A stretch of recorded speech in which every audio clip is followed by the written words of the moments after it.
semuanya, Assalamualaikum warahmatullahi wabarakatuh. Perkenalkan, nama saya Indah Dwi Rahmadiani dengan NIM L1A119090 dari kelas R003 atau C dan merupakan mahasiswa dari program studi kehutanan Fakultas Pertanian Universitas Jambi. Kali ini saya akan membahas mengenai tantangan dan perspektif kehutanan di masa depan, di mana ini merupakan bahasan tentang mata kuliah dari pengelolaan hutan lestari dengan dosen pengampu Bapak Dr. Fors Kembang Irawan SPM SCIPU. Dan kali ini saya akan mengajak teman-teman sekalian untuk berandai-andai bagaimana sih sebenarnya perspektif kehutanan di masa depan dan bagaimana tantangan yang akan terjadi di masa depan. Bagaimana materinya? Mari kita ulas dan mari kita bahas tantangan dan perspektif kehutanan di masa depan. Kali ini saya akan membahas 3 pokok bahasan. Yang pertama mengenai definisi dari tantangan dan perspektif, dan yang kedua apa tantangan kehutanan di masa depan, dan yang ketiga perspektif kehutanan di masa depan. Kita masuk ke pokok bahasan yang pertama, yaitu definisi dari tantangan. Tantangan adalah suatu hal atau bentuk usaha yang memiliki tujuan untuk menggugah kemampuan. Jadi di mana tantangan ini adalah usaha yang memiliki suatu tujuan untuk menggugah kemampuan dari seseorang itu sendiri. Lalu kita masuk ke pokok bahasan atau pokok bahasan selanjutnya mengenai tentang pengertian dari definisi dari perspektif.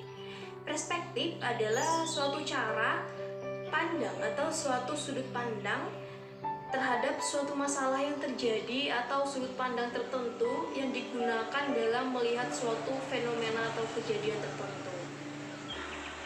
Dan selanjutnya kita akan membahas, sebelum kita masuk ke dalam tantangan dan perspektif dari kehutanan di masa depan, sebaiknya kita mengulas kembali sebenarnya apa sih itu pengertian dari PHL atau pengelolaan hutan lestari. Jadi PHL atau pengelolaan hutan lestari adalah proses mengelola hutan untuk mencapai satu atau lebih tujuan pengelolaan tertentu secara tegas dalam menghasilkan barang dan jasa yang diperlukan secara berkelanjutan tanpa menyebabkan pengurangan nilai dan produktivitas hutan di masa datang dan tanpa menimbulkan dampak yang tidak diharapkan atau dampak yang tidak diinginkan terhadap lingkungan baik fisik dan sosial. Itu menurut dari ITTO tahun 1998. Masuk ke dalam bahasan selanjutnya mengenai sebenarnya apa latar belakang munculnya tantangan kehutanan di masa depan itu sendiri. Di dalam pengelolaan hutan lestari pasti ada 3 fungsi. Yang pertama fungsi ekonomi, lingkungan atau ekologi, dan sosial. Maka munculnya tantangan kehutanan di masa depan itu berpengaruh terhadap 3 aspek tersebut. Yang pertama misalnya adalah di dalam bidang ekonomi. Menurut hasil survei dari berdasarkan jurnal yang didapat, itu bahwasannya tantangan itu mengindikasikan bahwa telah terjadi pergeseran persepsi dalam melihat sumber daya hutan, di mana produk hutan itu yang dianggap penting telah bergeser pada produk-produk intangible. Lalu di dalam bidang lingkungan terjadi juga pergeseran perspektif, di mana pergeseran perspektif ini kemungkinan besar didasarkan pada pengalaman terhadap kegagalan pengelolaan sumber daya hutan. Apalagi dapat terlihat bahwasannya adanya kegagalan dari pengelolaan sumber daya hutan berbasis kayu di masa lalu yang dapat diidentifikasi dengan tingginya laju deforestasi. Dan lanjut di dalam bidang lingkungan juga adanya fragmentasi habitat flora dan fauna endemik, serta adanya kebakaran hutan dan lahan gambut, serta meningkatkan emisi dari gas rumah kaca itu sendiri. Lalu di dalam bidang sosial itu sendiri dalam skala luas Dalam skala luas itu, kerusakan hutan itu dianggap berkontribusi pada fenomena perubahan iklim serta mempengaruhi kondisi sosial ekonomi masyarakat, bukan hanya pada skala lokal namun juga pada skala global. Jadi kerusakan hutan ini sangat mempengaruhi kondisi sosial ekonomi masyarakat sekitar. Tingginya tekanan terhadap hutan untuk mencukupi kebutuhan penduduk dunia telah menyebabkan sumber daya hutan semakin langka, baik secara absolut maupun secara relatif. Jadi dengan kebutuhan penduduk yang semakin meningkat, maka membuat sumber daya hutan itu pun semakin menurun atau semakin langka. Kelangkaan absolut ini terjadi apabila suatu sumber daya tertentu ketersediaannya itu memang tidak cukup untuk memenuhi kebutuhan jangka panjang. Sedangkan kelangkaan relatif ini terjadi karena distribusi dari ketersediaan sumber daya hutan yang tidak merata atau tidak sesuai dengan yang dibutuhkan, sehingga langka di suatu tempat namun bisa jadi melimpah di tempat yang lainnya. Misalnya karena pengaruh dari fluktuasi iklim, banjir, dan kekeringan. Sesuai dengan teori ekonomi tentang hukum permintaan dan penawaran, bahwasanya semakin langka suatu sumber daya maka akan semakin tinggi nilainya, sedangkan kondisi makin terbatasnya sumber daya hutan, maka sementara kebutuhan atas produknya semakin meningkat. Selanjutnya memberikan sebuah tantangan yang semakin berat terhadap pengelolaan sumber daya hutan di masa kini maupun di masa yang akan datang. Kita masuk ke dalam pembahasan selanjutnya mengenai apa tantangan kehutanan di masa depan. Jadi tantangan kehutanan di masa depan itu ada 5 hal. Yang pertama adalah pengelolaan sumber daya hutan berkontribusi umum tentang penyelesaian permasalahan lingkungan yang dihadapi oleh milenial atau generasi masa kini dan masa depan. Jadi Gen Y dan Gen Z atau kita setara kali ini kalau untuk masa milenial adalah Gen Z merupakan generasi yang mempunyai pandangan lebih hijau dan melihat bahwa perubahan iklim ini merupakan suatu ancaman yang nyata untuk kehidupan manusia pada saat ini maupun pada masa depan. Jadi dalam konteks perubahan iklim ini, ekosistem hutan itu berperan sangat penting. Mengapa sangat penting? Karena saat ini masih menjadi penyerap emisi yang cukup besar sehingga memiliki potensi untuk berkontribusi secara signifikan di dalam pengurangan atau dalam meminimalisir dari emisi gas rumah kaca.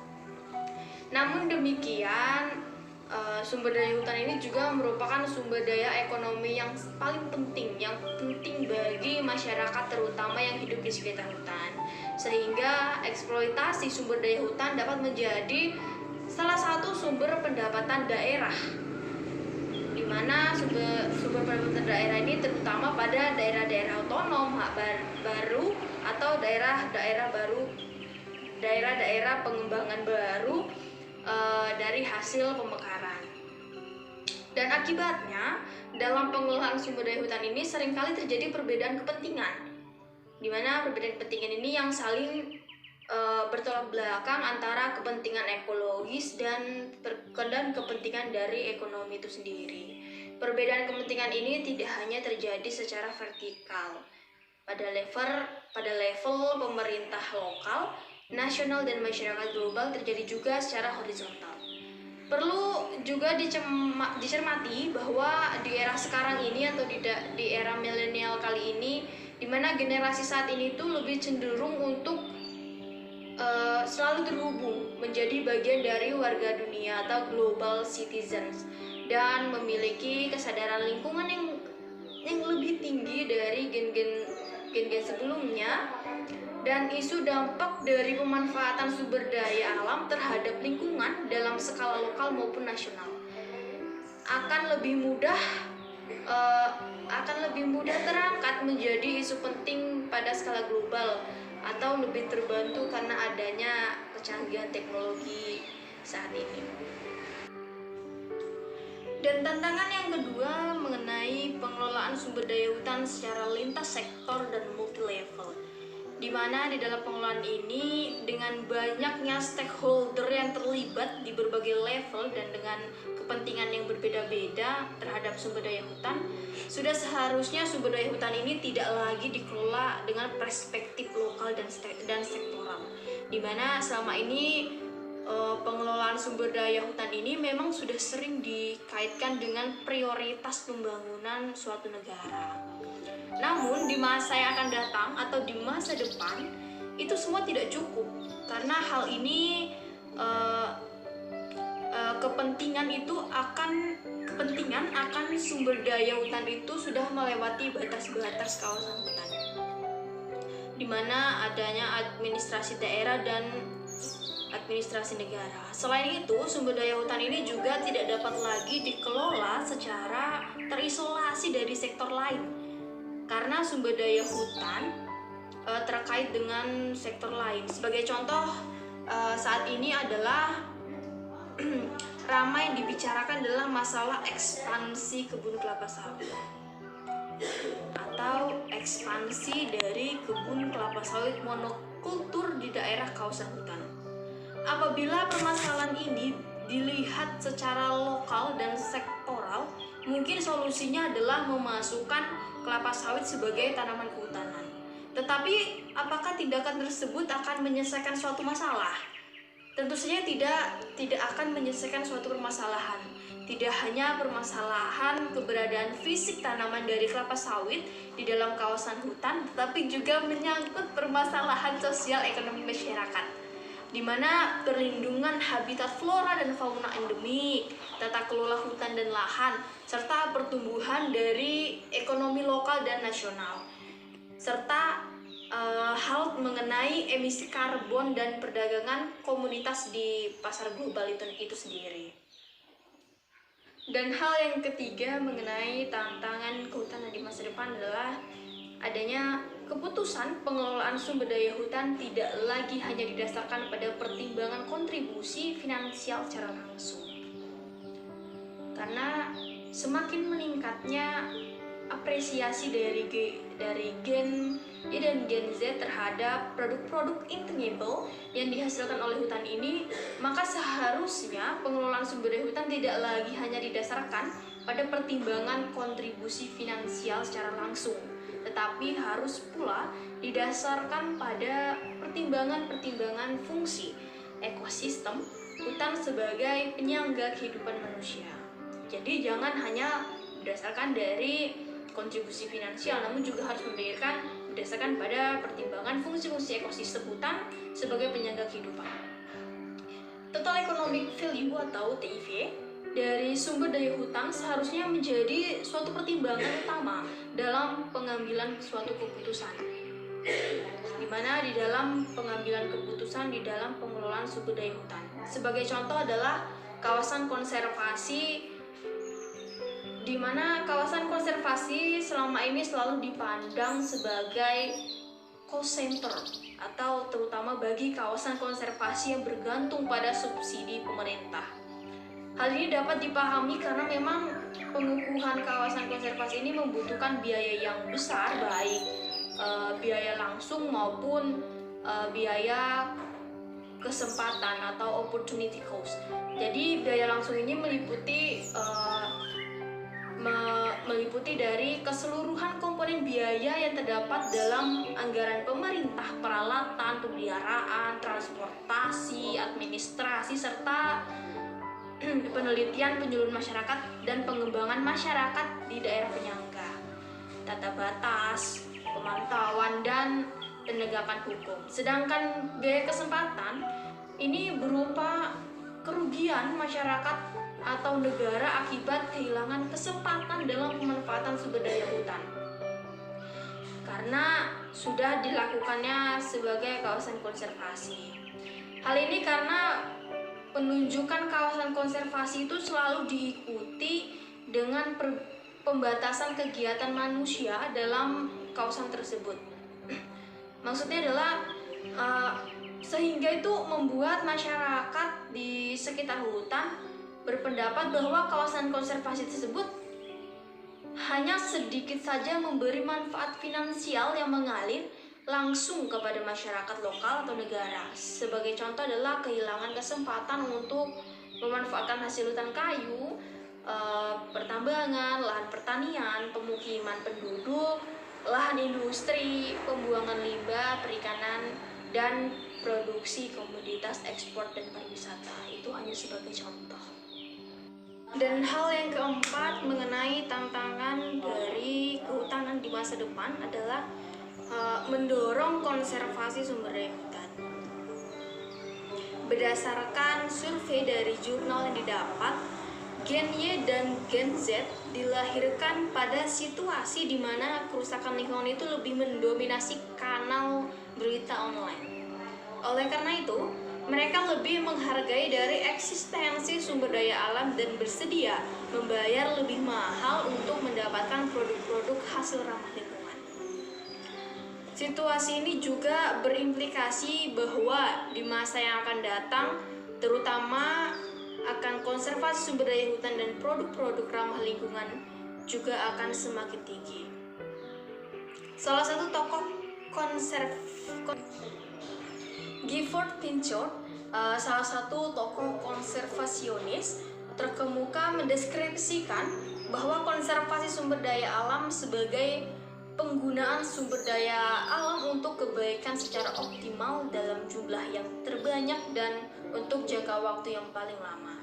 Jadi konservasi sumber daya alam bukanlah memelihara persediaan secara permanen dengan tingkat penggunaan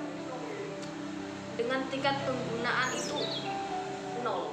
Namun diartikan sebagai pengurangan atau peniadaan penggunaan karena lebih mengutamakan bentuk penggunaan lain karena sifat dari sumber daya alam yang mengambil penggunaan yang bermacam-macam atau multiple use resource.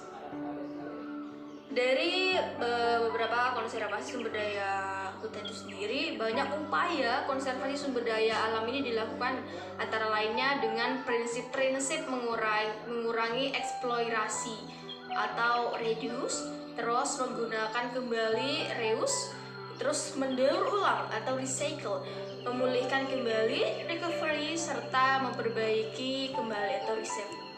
Jadi perputaran material dan energi ini akan mengurangi kebutuhan akan input dari sumber daya baru untuk kegiatan ekonomi. Dengan demikian akan terjadi pergeseran dari kegiatan ekonomi yang tadinya merupakan sistem yang terbuka atau open-ended system menjadi sistem yang sirkular, dan oleh karena itu dikenal sebagai circular economy. Circular economy ini mengadopsi pendekatan sistem dalam proses operasionalisasinya, dimana sehingga prosesnya tidak linear karena banyak mekanisme feedback loop yang kompleks. Jadi circular economy itu bergantung pada proses iteratif yang memelihara dan meningkatkan sumber daya alam. Jadi optimasi hasil dari minimasi resiko melalui pengelolaan persediaan terbatas dan renewable flows. Dengan desain seperti ini pun, maka circular economy ini juga akan dapat memfasilitasi pemanfaatan dari bioproduks dan limbah itu sendiri. Dan hal yang kelima dari tantangan kehutanan di masa depan adalah mendorong adopsi teknologi digital dalam pengelolaan sumber daya hutan. Teknologi itu memiliki korelasi dengan pengetahuan dan kemampuan dalam mengeksploitasi sumber daya alam untuk memenuhi kebutuhan manusia.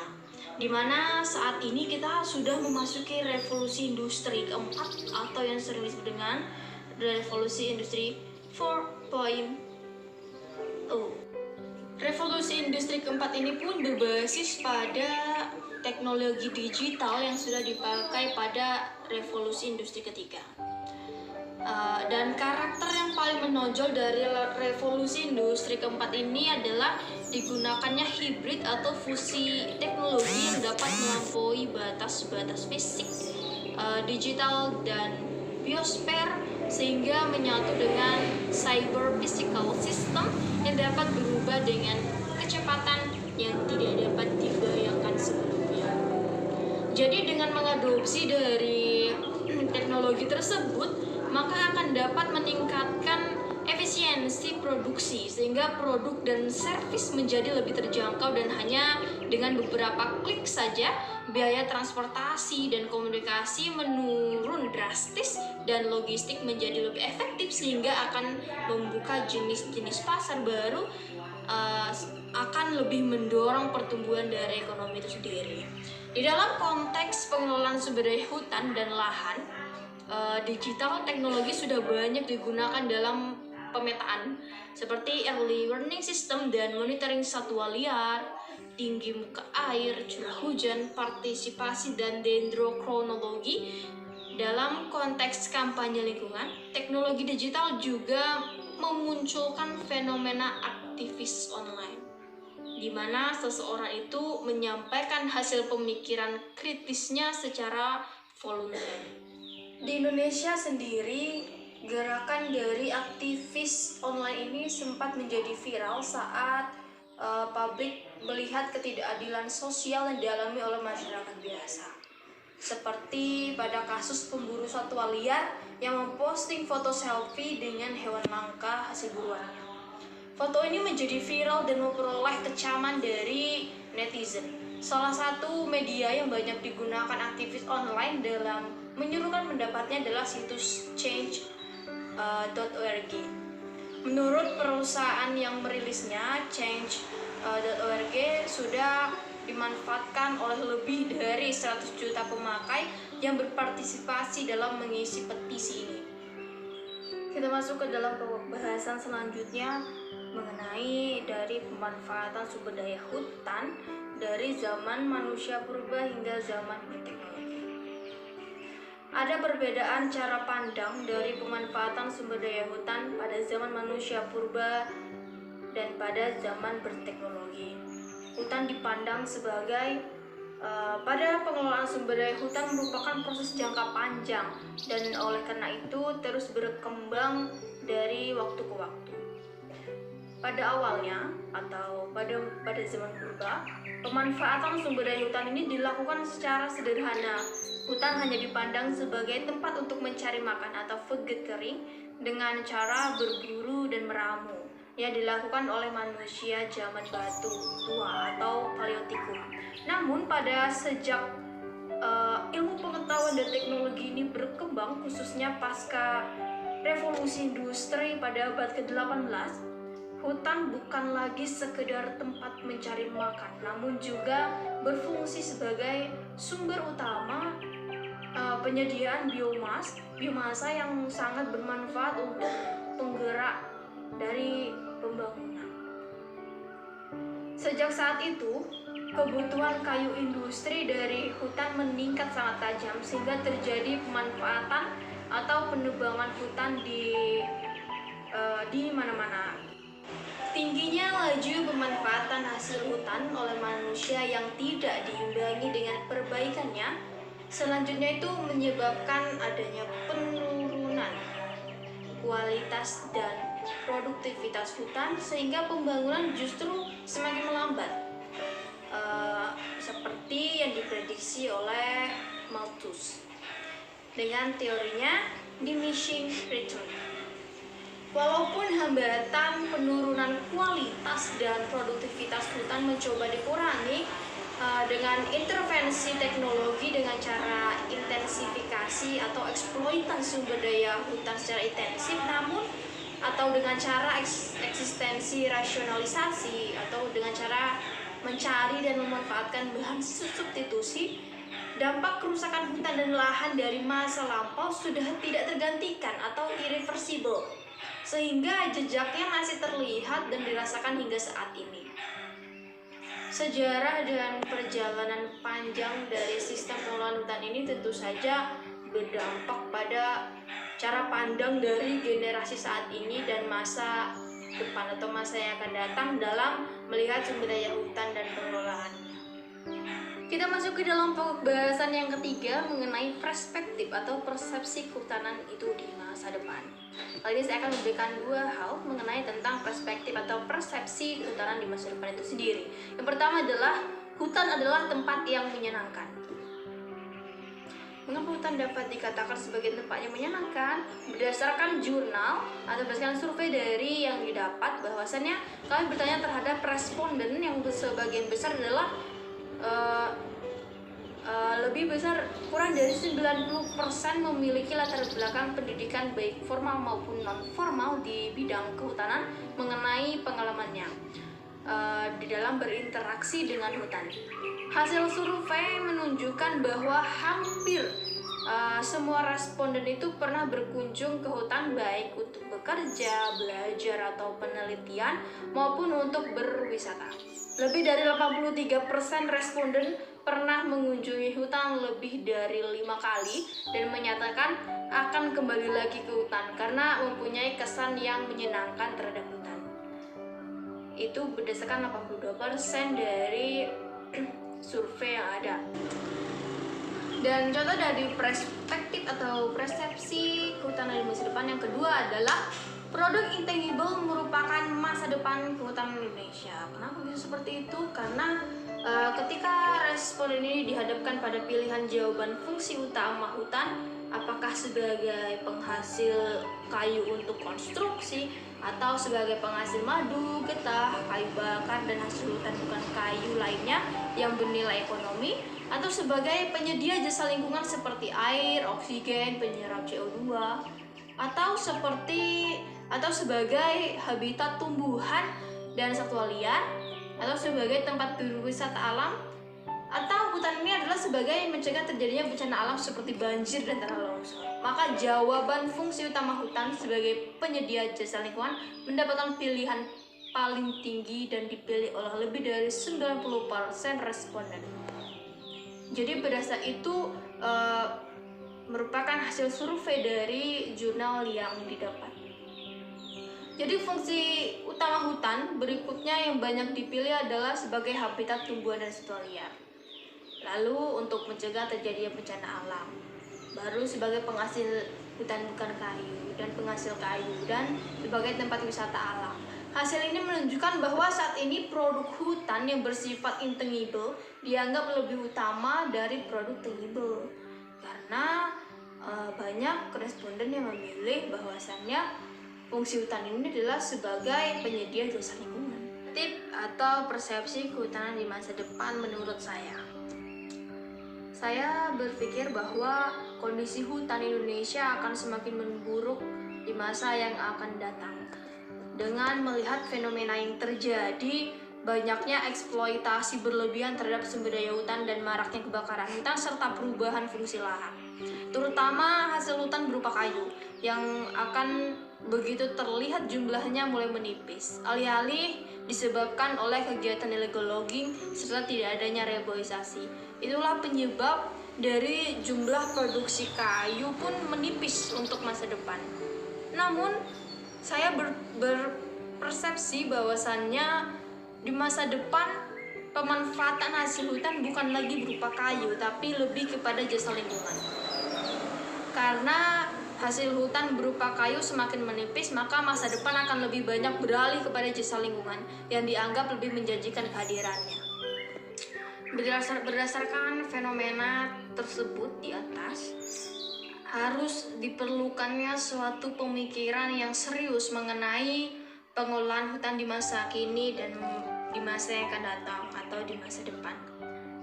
Jadi pengelolaan hutan di masa yang akan datang atau di masa depan harus sejalan dengan arah perkembangan kehutanan di abad ke-21 yang telah bergeser dari orientasi ekonomi ke arah pembangunan kehutanan yang berorientasikan pada resource and community-based development. Di mana yang pertama harus adanya perubahan orientasi produksi kayu dari hutan alam ke hutan tanaman. Yang kedua, harus adanya perubahan orientasi dari hasil hutan kayu ke hasil hutan non-kayu dan jasa. Lalu yang ketiga, adanya pergeseran pola pengusahaan hutan dari konglomerasi ke peningkatan peran masyarakat. Lalu yang keempat, adanya perubahan bentuk pengelolaan hutan dari optimasi produk log ke optimasi fungsi hutan. Dan yang terakhir, harus adanya pergeseran kewenangan terhadap pengelolaan hutan dari sentralisasi ke desentralisasi. Berdasarkan fenomena yang ada, orang-orang selalu berpikiran bahwa hutan merupakan salah satu sektor terpenting yang perlu mendapatkan perhatian, khususnya mengingat lebih dari 67% luas daratan Indonesia berupa hutan. Hutan adalah kekayaan alam yang dikuasai oleh negara sesuai pasal 33 Undang-Undang Dasar 1945. Dengan isi bahwasannya bumi, air, dan kekayaan alam yang terkandung di dalamnya dikuasai oleh negara dan digunakan sebesar-besarnya untuk kemakmuran rakyat. Akses dan hak pemanfaatan berbagai kategori hutan harus diatur sebaik-baiknya pada semua kelompok masyarakat dengan memperhatikan berbagai aspek, sebagaimana dinyatakan dalam Undang-Undang Kehutanan Nomor 41 Tahun 99 Pasal 2. Dengan isi bahwasannya penyelenggaraan kehutanan berdasarkan manfaat dan lestari, kerakyatan, keadilan, kebersamaan, keterbukaan, dan keterpaduan. Dalam pasal selanjutnya disebutkan bahwa penyelenggaraan hutan ini bertujuan untuk kemakmuran rakyat dan keberlanjutan. Hal-hal yang diperlukan agar pengelolaan lingkungan berhasil yaitu dengan 4 cara. Yang pertama adalah harus adanya koordinasi pendekatan berbagai disiplin untuk memecahkan masalah lingkungan. Lalu yang kedua adalah integrasi program-program lingkungan dengan upaya bidang lain, misalnya dengan pertanian, kesehatan, serta dengan transportasi. Lalu yang ketiga adalah kesesuaian ruang lingkup organisasi dengan tugas-tugas yang dilaksanakan. Dan yang terakhir adalah mempresentasikan nilai-nilai lingkungan yang ada. Pelestarian telah menjadi isu penting di dalam pembangunan karena telah disadari bahwasannya eksploitasi sumber daya alam bisa mengakibatkan degradasi lingkungan. Meningkatnya kasus-kasus dalam sektor kehutanan semakin menyadarkan kita bahwa melestarikan hutan memberikan banyak manfaat dalam kehidupan ini. Berbagai upaya telah ditempuh dalam rangka pelestarian sumber daya hutan. Di antaranya adalah melakukan perubahan paradigma pengelolaan, yaitu paradigma berkelanjutan atau sustainable.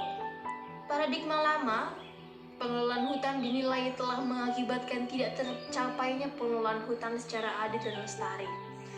Pada paradigma lama ini menempatkan hutan sebagai andalan untuk perolehan devisa, dan ini dilakukan terutama melalui penerapan strategi ekspor. Hal ini dijabarkan ke dalam kebijakan pengesahan hutan yang cenderung eksploitatif yang dicerminkan oleh munculnya banyak gejala negatif seperti kelebihan kapasitas, maraknya illegal logging, dan tingginya tingkat deforestasi hutan. Paradigma baru adalah bertumpu pada keseimbangan antar keberlanjutan fungsi ekonomi, ekologi, dan sosial, budaya dari pengelolaan sumber daya hutan yang tidak sentralistik dengan membangun kemandirian masyarakat. Untuk mencapai paradigma ini diperlukan 3 hal. Yang pertama adalah harus adanya reorientasi tujuan pembangunan nasional dan sektor kehutanan menuju keseimbangan antara keberlanjutan fungsi ekonomi, ekologi, serta sosial budaya dalam pengelolaan sumber daya hutan baik bagi peningkatan kualitas hidup manusia. Lalu yang kedua adalah kepemerintahan yang baik atau good governance dalam pengelolaan sumber daya hutan yang didirikan oleh berjalannya prinsip-prinsip keterbukaan, partisipasi masyarakat, dan bertanggung jawab kepada publik. Yang terakhir adalah usaha-usaha pemberdayaan para pihak berkaitan dengan adanya penyesuaian atau reorientasi paradigma pembangunan nasional dan sektor kehutanan. Pemanfaatan sumber daya hutan dituntut untuk memperhatikan juga multiguna, mencakup konservasi tanah dan air, sumber daya kayu dan kayu untuk masyarakat lokal, konservasi flora dan fauna, serta fungsi support untuk program pembangunan dan lainnya. Demikianlah materi yang dapat saya sampaikan. Semoga bermanfaat bagi teman-teman sekalian. Tetap patuhi protokol kesehatan dengan mematuhi 3M, memakai masker, mencuci tangan, dan menjaga jarak. Stay safe and stay healthy. Ulat bulu makan pepaya. Udah dulu ya. Wassalamualaikum warahmatullahi wabarakatuh.